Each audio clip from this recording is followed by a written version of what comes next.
Getup super ಅಣ್ಣ. Hi ಮದುಮಗನೇ. ಏಯ್ ಬದ್ರಿ ಮಗ ಮಗ.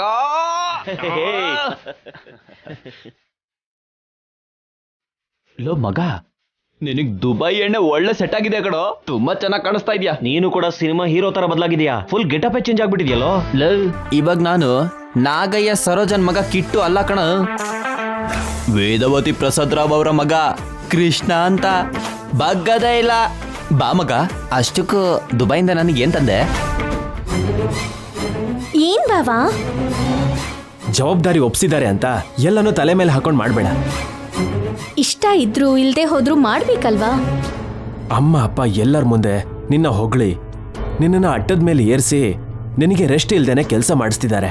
ನನಗಿದಿಷ್ಟ ಆಗ್ತಿಲ್ಲ, ತುಂಬಾ ಕಷ್ಟ ಆಗ್ತಿದೆ. ಒಂದ್ ಹೆಣ್ಣಿನ ಮದ್ವೆ ಆಗ್ಬೇಕಾದ್ರೆ ನಾವು ಸಹಾಯ ಮಾಡಿದ್ರೆ ಪುಣ್ಯ ಸಿಗತ್ತೆ ಅಂತಾರೆ. ಆದ್ರೆ ನಾನೊಬ್ಳು ಪಾಪಿ ಮದ್ವೆನ ನಿಲ್ಸೋದಕ್ಕೋಸ್ಕರ ಶತವಿಧವಾಗಿ ಪ್ರಯತ್ನ ಮಾಡಿದೆ. ಇಲ್ಲಿವರೆಗೂ ಸರಿಯಾದ ಆಧಾರ ಸಿಗ್ಲಿಲ್ಲ ಬಾವ.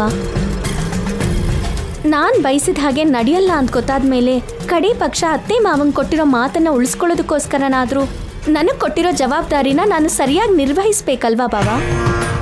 ಈ ಮದ್ವೆ ಆದ್ಮೇಲೆ ಅಣ್ಣ ನಿಹಾರಿಕಳ ಯಜಮಾನಿಕೆ ಮನೆ ಮೇಲೆ ಹೇಗಿರುತ್ತೋ ಊಹಿಸ್ಕೊಂಡ್ರೇನೆ ಕುಟುಂಬ ಏನಾಗುತ್ತೋ ಅನ್ನೋ ಭಯ ಶುರು ಆಗ್ತಿದೆ. ಇದೇ ಭಯ ನನ್ನ ತುಂಬಾ ದಿನದಿಂದ ಹಿಂಬಾಲಿಸ್ತಿರೋದಕ್ಕೆ ತರತರವಾದ ಪ್ರಯತ್ನ ಮಾಡಿ ವಿಫಲ ಆದೆ. ಇನ್ನು ನಿಹಾರಿಕಾ ನಮ್ಮನೆ ಸೊಸೆ ಆಗದೆ ಇರೋ ಹಾಗೆ ನಾನು ತಡೆಯೋದಕ್ಕಾಗಲ್ವೇನೋ?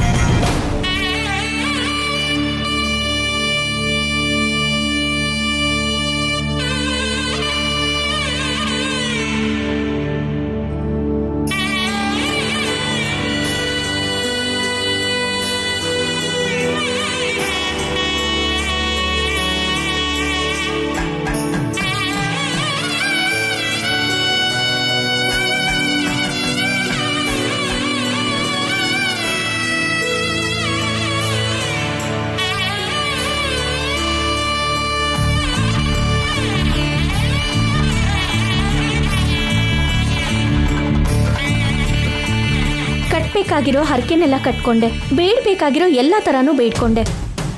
ಇನ್ನೆಲ್ಲ ಆ ದೇವ್ರ ದಯೆ. ಈ ಮದುವೆ ನಿಲ್ಸೋದಂತೂ ನನ್ನ ಕೈಲಿಲ್ಲ ಅನ್ಸತ್ತೆ. ಯಾವ ಮಾರ್ಗದಲ್ಲಿ ನಿಲ್ಲತ್ತೋ ನೋಡಬೇಕು.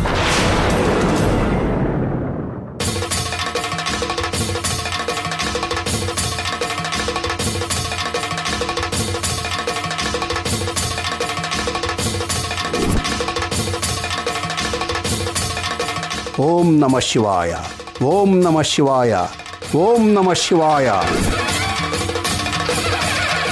ಓಂ ನಮಃ ಶಿವಾಯ. ಸಂಪತ್, ಹೇಳಿ ಗುರುಗಳೇ. ವೇದವತಿಯವ್ರ ಮನೆಯಲ್ಲಿ ಇಷ್ಟೊತ್ತಿಗೆ ಮದುವೆ ಸಂಭ್ರಮ ಶುರು ಆಗಿರುತ್ತೆ. ಈಗಾಗಲೇ ತುಂಬ ತಡ ಆಗಿದೆ. ನಾನು ನಿಹಾರಿಕಳ ಜಾತಕನ ಸೂಕ್ಷ್ಮವಾಗಿ ಪರಿಶೀಲಿಸ್ತೀನಿ. ಸ್ವಲ್ಪ ಹೊತ್ತು ಯಾರನ್ನು ಒಳಗೆ ಬಿಡಬೇಡ. ಸರಿ ಗುರುಗಳೇ.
ಶಿವ ಶಿವ.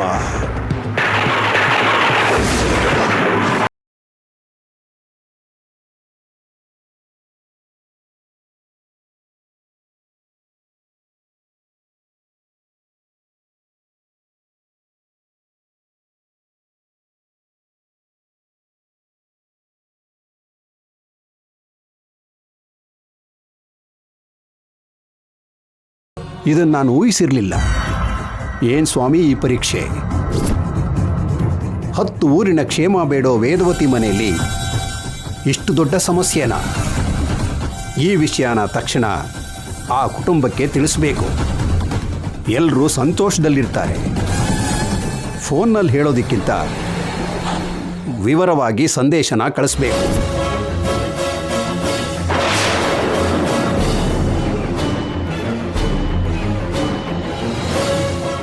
ಅಮ್ಮ ವೇದವತಿ, ನಿಹಾರಿಕಾ ಜಾತಕನ, ಹಸ್ತರೇಖೆನ ಸೂಕ್ಷ್ಮವಾಗಿ ಪರಿಶೀಲಿಸಿದೆ.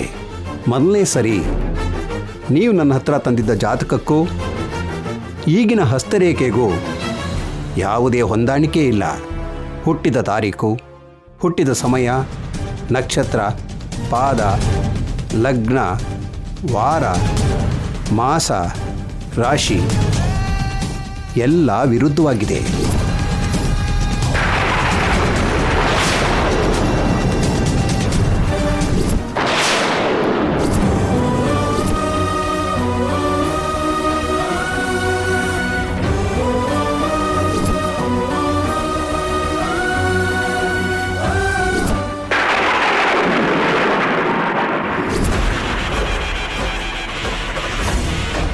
ತುಳಸಿ ಕಥೆ ಎಲ್ಲರಿಗೂ ತಿಳಿಬೇಕು.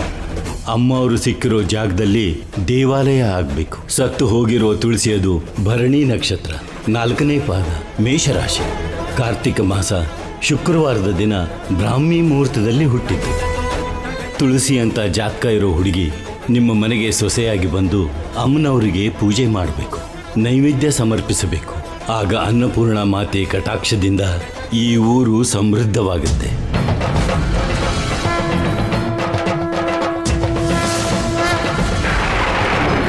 ನಿಹಾರಿಕಾದು ನೀವು ಕೇಳಿಕೊಂಡ ಜಾತಕ ಅಲ್ವೇ ಅಲ್ಲ. ನಿಮ್ಮ ಸಂಪ್ರದಾಯನ ಮುಂದುವರಿಸ್ಕೊಂಡು ಹೋಗೋ ಅರ್ಹತೆ ನಿಹಾರಿಕಾಗೆ ಇಲ್ಲ. ಅದಕ್ಕೆ ನಿಹಾರಿಕಾ ದೇವರ ಕೋಣೆಯೊಳಗೆ ಕಾಲಿಡೋದಕ್ಕೆ ಆಗಲಿಲ್ಲ.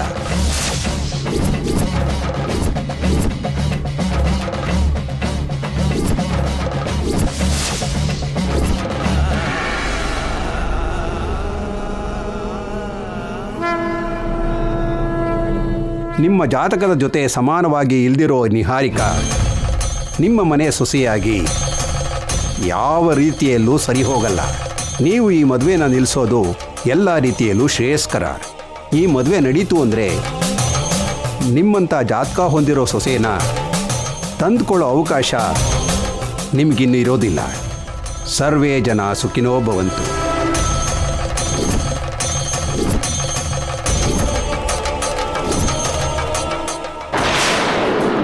ಸ್ವಾಮಿ, ಎಲ್ಲ ನಿಂದೇ ಭಾರ. ಆ ಕುಟುಂಬನ ಕಾಪಾಡು.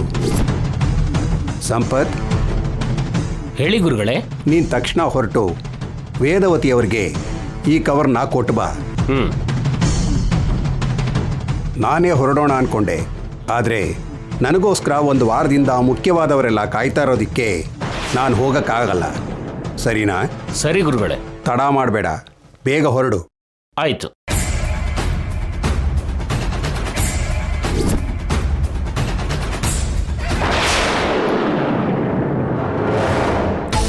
ತಿಂಗಳುಗಳಿಂದ ದಿನಗಳಿಗೆ, ದಿನಗಳಿಂದ ಗಂಟೆಗಳಿಗೆ ಕೌಂಟ್ ಡೌನ್ ಬಂದಿದೆ. ಇನ್ನು ಕೆಲವು ಗಂಟೆಗಳು ಕಳೆದ್ರೆ ನಾನು ವೇದವತಿ ಸೊಸೆ ನಿಹಾರಿಕಾ ಆಗಿ ಹೋಗ್ತೀನಿ. ಕಲ್ಯಾಣ ಮಂಟಪಕ್ಕೆ ಬರ್ತಿದ್ದ ಹಾಗೆ ಸೊಸೆ ಆಗೋದೆ ಅನ್ನೋ ಫೀಲಿಂಗ್ ಬಂದ್ಬಿಡ್ತು. ಇನ್ನು ನನಗೆ ಸೋಲೆ ಇಲ್ಲ. ನನ್ನ ಯಾರು ತಡೆಯೋಕ್ಕೂ ಆಗಲ್ಲ. ನಾನು ಹೇಳ್ಬಿಟ್ಟು ಬರ್ತೀನಿ. ಅವನಿ, ಏನತ್ತೆ? ನಿಹಾರಿಕಾ ಎಷ್ಟು ರೆಡಿ ಆಗಿದ್ದಾಳೋ ಹೋಗಿ ನೋಡ್ಕೊಂಡು ಬರ್ತೀಯಮ್ಮ. ಸರಿ ಅತ್ತೆ, ನಡೀರಿ. ಸ್ವಲ್ಪ ಲೇಟ್ ಆದರೂ ನಾನು ವೇದವತಿಯವ್ರ ಸೊಸೆ ಆಗೋದು ಮಾತ್ರ ಪಕ್ಕಾ ಅಂತ ಹೇಳಿದೆ. ಇವಾಗ ಎಲ್ಲ ಮಾಡಿ ತೋರಿಸ್ತಾ ಇದ್ದೀನಿ. ಏನಂತೀಯ ಗೌತಮಿ? ಗೆಲುವು ನಿನ್ ಮಗಳತ್ತೆ ಅಂತ ಇವಾಗಾದ್ರೂ ಒಪ್ಕೋತೀಯಾ? ಈ ಸಮಯದಲ್ಲಿ ನಾನು ಏನು ಮಾತಾಡಿದ್ರು ತಪ್ಪಾಗತ್ತೆ. ನನ್ನೇನು ಕೇಳಬೇಡ. ಪರವಾಗಿಲ್ಲ ಬಿಡು, ಹೇಳು. ಮದುವೆಗೆ ಇನ್ನು ಕೆಲವು ಗಂಟೆ ಟೈಮ್ ಇದೆ. ಏನಾದರೂ ನಡೆಯೋದಕ್ಕೆ ನಿಮಿಷ ಸಾಕು. ಅದಕ್ಕೆ ನೀನು ಸ್ಟೇಟ್ಮೆಂಟ್ ಕೊಡಬೇಡ. ಏನ್ ಮಾತ್ಗಳದು? ಬುದ್ಧಿ ಇದ್ಯಾ ನಿಂಗೆ? ನಿನ್ ಮಗಳ ಮದ್ವೆಗೆ ಬಂತು ಇಂಥ ಅಪಶಕುನಾನ? ಅದಲ್ಲ ನಿಹಾ. ಸಾಕ್ ಸುಮ್ನಿರು.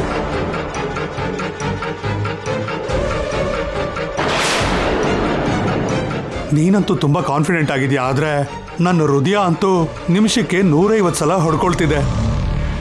ಯಾಕಂದ್ರೆ ಯಾವ ಜಾತಕ ಈ ಮದ್ವೆಗೆ ಬೇಕಾಗಿತ್ತೋ ನಿಂದಂತೂ ಆ ಜಾತಕ ಅಲ್ಲ.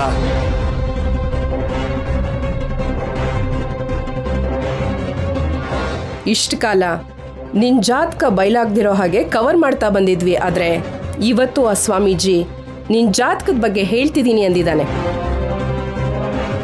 ಅವ್ರ ಕಡೆಯಿಂದ ಯಾವ ಕ್ಷಣದಲ್ಲಿ ಎಂತ ಫೋನ್ ಬರುತ್ತೋ ಅಂತ ನಮಗ್ ತುಂಬಾ ಭಯ ಆಗ್ತಿದೆ. ತಲೆ ಕೆಟ್ಟಿದೆ ನಿಮ್ಗೆ. ಜಾತಕ ಹೊಂದಾಣಿಕೆ ಆಗಿದ್ರೆ ಸೊಸೆ ಆಗೋದು ತುಂಬಾ ಸುಲಭ. ಹೊಂದಾಣಿಕೆ ಆಗ್ತೇನೆ ಸೊಸೆ ಆಗೋದೇ ಅಲ್ವಾ ದೊಡ್ಡ ವಿಷಯ. ಸಂಬಂಧನೇ ಇಲ್ಲದೆ ಇರೋ ಜಾತಕದ ಜೊತೆ ಸಂಬಂಧ ನಾವು ಸೃಷ್ಟಿಸ್ಕೊಂಡ್ವಿ. ಆವಾಗ ಸುಳ್ಳು ಜಾತಕ ತೋರಿಸಿ ಎಲ್ಲಾನು ಸರಿ ಮಾಡಿದ್ವಿ. ಇವಾಗ ಆ ಸ್ವಾಮಿಗಳ ಹತ್ರ ಇರೋ ಹಸ್ತರೇಖೆ ಕೂಡ ನನಗ್ ಸಪೋರ್ಟ್ ಮಾಡ್ತು ಅನ್ಕೋ. ಆಗೋದ್ ಹಾಗೆ ಅಲ್ವಾ? ಎಲ್ಲಾನು ಚೆನ್ನಾಗೇ ನಡೆಯುತ್ತೆ ಅನ್ನೋ ನಂಬಿಕೆ ನನಗಿದೆ. ಇನ್ನು ನೀವ್ ಆ ವಿಷಯದ ಬಗ್ಗೆ ಯೋಚನೆ ಮಾಡ್ಬೇಡಿ. BP ಜಾಸ್ತಿ ಮಾಡ್ಕೋಬೇಡಿ. ನನ್ ಮದ್ವೆ ಆಗೋವರೆಗೂ ಬದುಕಿರಿ. ನಿಹಾರಿಕಾ,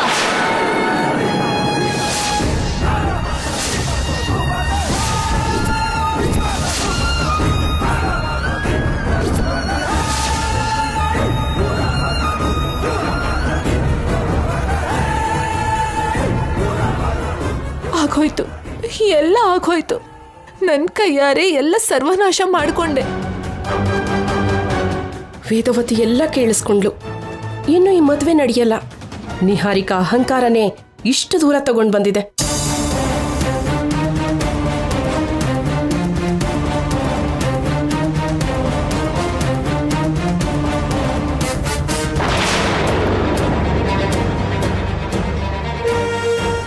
ಏನಾ ಮಾತು?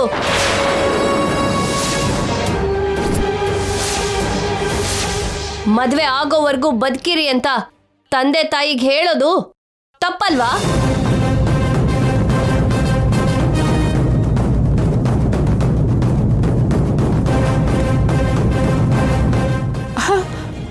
ಅಯ್ಯೋ ಅತ್ತೆ, ನಾನೇನು ಆ ಮಾತನ್ನ ಸೀರಿಯಸ್ ಆಗಿ ಹೇಳಲಿಲ್ಲ.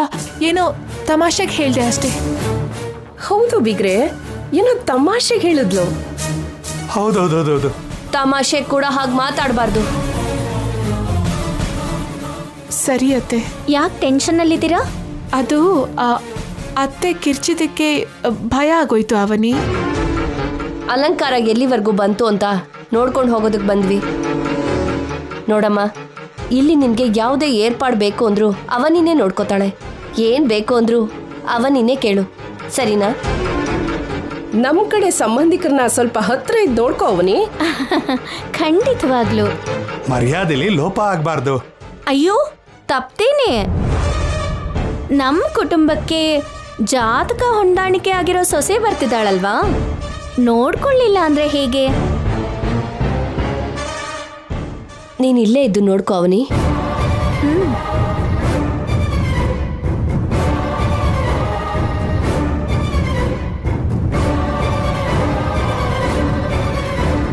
ಏನಾದ್ರೂ ಅವಶ್ಯಕತೆ ಇದ್ರೆ ಕರೀರಿ.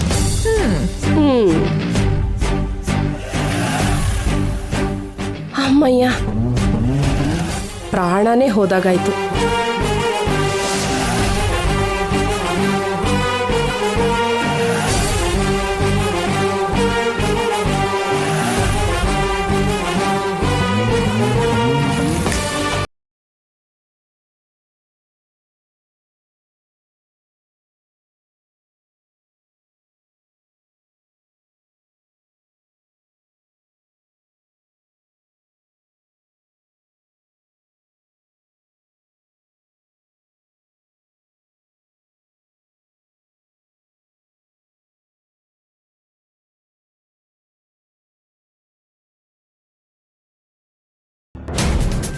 ಇಷ್ಟು ದೂರ ಬಂದಿದೆ ಅಲ್ವಾ? ಏನ್ ಅನಿಸ್ತಾ ಇದೆ? ಆಕಾಶ ನೋಡೋದಕ್ಕೆ ಹತ್ರನೇ ಕಾಣಿಸತ್ತೆ, ಆದ್ರೆ ಅದು ತುಂಬಾ ದೂರ ಅಲ್ವಾ ನಿಹಾರಿಕಾ? ಸಂಬಂಧ ಇಲ್ಲದೆ ಇರೋ ಉತ್ತರ ಇದು. ನಿನ್ನ ಅಹಂಕಾರ ನಿನ್ನ ನಡವಳಿಕೆನಲ್ಲೇ ಕಾಣಿಸ್ತು. ಆ ಗರ್ವಕ್ಕೆ ತಕ್ಕ ಹಾಗೆ ಉತ್ತರನ್ ಕೊಟ್ಟೆ. ಹಾಗಾದ್ರೆ ನನ್ ಮದ್ವೆ ಯಾವುದೇ ಕ್ಷಣದಲ್ಲಾದ್ರೂ ನಿಲ್ಲತ್ತೆ ಅನ್ನೋ ನಂಬಿಕೆ ನಿನ್ಗೆ ಇನ್ನೂ ಇದೆ ಅಂತಾಯ್ತು. ನಿನ್ ಮದ್ವೆ ನಡೆದ್ರೆ ಪ್ರಪಂಚದಲ್ಲಿ ಅದು 9ನೇ ಅದ್ಭುತ ಆಗತ್ತೆ. ಆ ಜವಾಬ್ದಾರಿನ ನೀನ್ ಮಾಡ್ಬೇಕು ಅಂತಾನೆ ಅಲ್ವಾ ಅದನ್ನ ನಿನ್ ಕೈ ಕೊಟ್ಟಿರೋದು. ನಾನ್ ನಿನ್ ಪ್ಲಾನಿಗೆ ಬೆಂಡ್ ಆಗೋಗಿ ಈ ಕೆಲ್ಸನ ಮಾಡ್ತಾ ಇಲ್ಲ. ನನ್ನತ್ತೆ ನನ್ನ ಕೈಕಾಲು ಹಿಡ್ಕೊಳ್ಳೋವರೆಗೂ ಹೋಗಿದ್ದಕ್ಕೆ ಮನ್ಸಕ್ ಕಷ್ಟ ಆದ್ರೂ ಒಪ್ಕೊಂಡೆ. ನಿನ್ ಜಾತಕದ ಜೊತೆ ಅತ್ತೆ ಪ್ರಾಣ ಮುಡುಪಾಗಿರೋದ್ರಿಂದ ನಾನು ಒಪ್ಕೊಂಡೆ. ಅದಕ್ಕೆ ತಲೆ ಬಾಗಿಸ್ದೆ. ಇಲ್ಲ ಅಂದ್ರೆ ನಾನ್ ಯಾಕೆ ಒಪ್ಕೊಂತಿದ್ದೆ? ಈ ಮದ್ವೆ ನಿಲ್ಲಿಸ್ಬೇಕು ಅಂತ ಕೇಳ್ಕೊಳ್ಳೋರಲ್ಲಿ ಮೊದಲನೇ ಸಾಲಲ್ಲಿ ಮೊದಲನೆಯವಳಾಗಿ ನಾನೇ ಇರ್ತೀನಿ. ಕೊನೆ ನಿಮಿಷದಲ್ಲಾದ್ರೂ ನಿಂತು ಹೋಗ್ಬೇಕು ಅನ್ನೋದೇ ನನ್ನ ಆಸೆ. ಈ ಕ್ಷಣ ನಿಂಗೆ 100ಕ್ಕೆ 100ರಷ್ಟು ನಂಬಿಕೆ ಇರ್ಬೋದು. ಆ ನಂಬಿಕೆ ನಿನ್ನಿಂದ ಹೊರಟೋಗೋದಿಕ್ಕೆ 1 ನಿಮಿಷ ಸಾಕು. ನಿನ್ ಜಾತಕದ ಮೇಲೆ ನಂಗೆ 100 ಅನುಮಾನ ಇದೆ. ನಮ್ಮ ಅತ್ತೆ ಥರ ಜಾತಕ ಇರೋಳೆ ಆಗಿದ್ರೆ ನಮ್ಮ ಅತ್ತೆ ಬುದ್ಧಿನಲ್ಲಿ, ನನ್ನ ಅತ್ತೆ ಗುಣದಲ್ಲಿ ಸ್ವಲ್ಪನಾದ್ರೂ ನಿನಗೆ ಬಂದಿರ್ತಿತ್ತು. ಹಾಗೆ ಬಂದಿಲ್ಲ ಅಂದ್ರೆ ಏನೋ ವ್ಯತ್ಯಾಸ ಇದೆ ಅನ್ನೋದು ನನ್ನ ನಂಬಿಕೆ. ದೇವಸ್ಥಾನದಲ್ಲಿ ಮೊಣಕಾಲಿಗೆ ನೀ ಪ್ಯಾಡ್ಸ್ ಹಾಕೊಂಡು ಕೈಗೇನೋ ಹಚ್ಕೊಂಡು ಕಠಿಣ ಪೂಜೆಯಿಂದ ತಪ್ಪಿಸ್ಕೊಂಡಷ್ಟು ಈಸಿ ಅಲ್ಲ ಮದುವೆ ನಡೆಯೋದು. ಕೃಷ್ಣ ಭಾವ ನಿನ್ನ ಕತ್ತಿಗೆ ತಾಳಿ ಕಟ್ಟೋದಕ್ಕೆ ಇನ್ನೂ ತುಂಬ ಸಮಯ ಇದೆಯಲ್ವಾ? ಅಲ್ಲಿವರೆಗೂ ಏನು ನಡೆಯುತ್ತೋ ನೋಡೋಣ. ಅಷ್ಟರಲ್ಲಿ ಇನ್ನು ಎಷ್ಟು ಟ್ವಿಸ್ಟ್ಗಳಿರುತ್ತೋ. ಇನ್ನು ಯಾವುದೇ ಟ್ವಿಸ್ಟು ಇರಲ್ಲ ಅವನಿ. ನಡೆಯುವಂಥದ್ದು ಒಂದೇ, ನನ್ನ ಮದುವೆ. ನಾನು ಕೃಷ್ಣನ ಹತ್ರ ತಾಳಿ ಕಟ್ಟಿಸ್ಕೊಂಡ್ಮೇಲೆ ಮದುವೆ ಊಟ ಮಾಡಿ ಹೊರಗಡೆ ಹೋಗೋದು ಬಿಟ್ಟು ಇನ್ನೇನು ಮಾಡೋಕ್ಕಾಗಲ್ಲ. ನಾನೇನು ಮಾಡೋಕ್ಕಾಗದೇ ಇರ್ಬೋದು, ಆ ದೇವರು ಏನೋ ಒಂದು ಮಾಡ್ಬೋದಲ್ವಾ?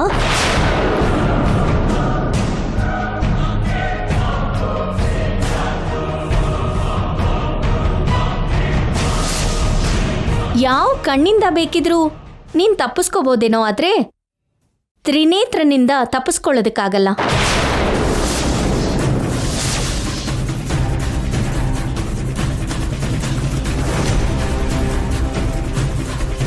ನಿನ್ ಮದ್ವೆ ನಡೆಯತ್ತೇನೋ ಅನ್ನೋ ಭಯ ಒಂದ್ ಕಡೆ ಇದ್ರೂನು ನಡಿದೇನೆ ನಿಲ್ಲತ್ತೆ ಅನ್ನೋ ನಂಬಿಕೆ ಕೂಡ ಇನ್ನೊಂದು ಕಡೆ ಇದೆ.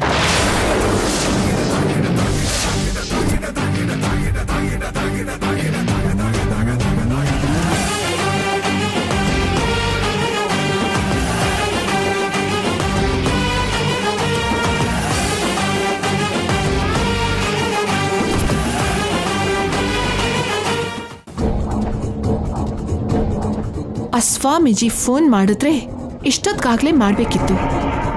ಇಲ್ಲಿವರೆಗೂ ಅವರಿಂದ ಯಾವುದೇ ಸಂದೇಶ ಬಂದಿಲ್ಲ ಅಂತಂದ್ರೆ ನನ್ನ ಜಾತಕ ಅವ್ರಿಗೆ ಅರ್ಥ ಆಗಿರೋದಿಲ್ಲ. ನನ್ನ ಜಾತಕ ತಪ್ಪು ಅಂತ ಹೇಳೋ ಬಲವಾದ ಕಾರಣ ಅವ್ರಿಗೆ ಸಿಕ್ಕಿರೋದಿಲ್ಲ. ಆ ಅವನಿ ಭಯ ಪಡಿಸ್ದ ಹಾಗೆ ನಾನು ಭಯ ಪಡಬೇಕಾಗಿರೋ ಅಗತ್ಯ ಇಲ್ಲ.